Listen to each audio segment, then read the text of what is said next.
کتونکو نن د خیبر ټي وي لخوا په 400 باغچه کې چې کومه شو منعقد کیږي او کوم پروډوسر صاحب راغلی پیمیت صاحب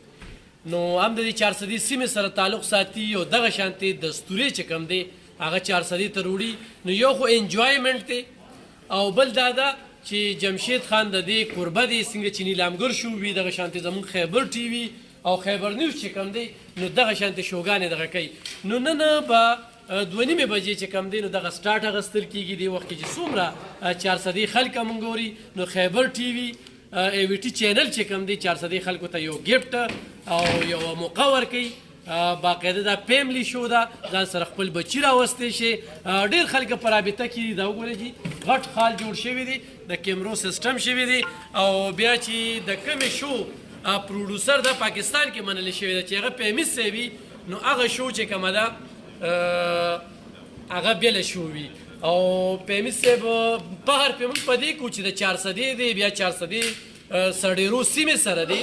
او دا پروډوسر دی چې په دوبۍ کې په سعودي عرب کې یا چې کم وخت کې فلمونه جوړېدل او هغه ټیم کې ډېر سخت نو هغه ټیم کې چې کم دی نو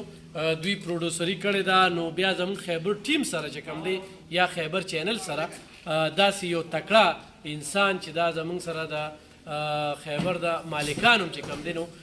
چې دغه شانتې خسته هغوی له موقع ورکوي نو زه خو د خپل ځاني ډېر خوشحاله یم چې زموږ 400 والو له یو ډېره ښکلې موقع ورکړې ده نو نن به جمشید صاحب د دې کوربه دی او باقاعده چې کم دی نو دې کې به مختلف مقابلې وي او نور به هم داسې ښکلې ښکلې چې کم دی د شعر و شاعرۍ مقابله به پکې وي زنانه به پکې وي نارینه به پکې وي نو د دې موقع نه پیدا اوچته کې او زه بیا د دې خپل ټول ټیم چې کوم دی دلته کې راغلی دی نو د هغوی شکریا ادا کوم او ورکلې ورته 400 کې ویم چې یاره موږ له دغه عزت راکړه په باغچې کې چې کوم دی دا پروګرام دی په غني خان روډ باندې باغچې ته راتلی شي او دغه غټ خال دی نو دې کې ګډون وکړئ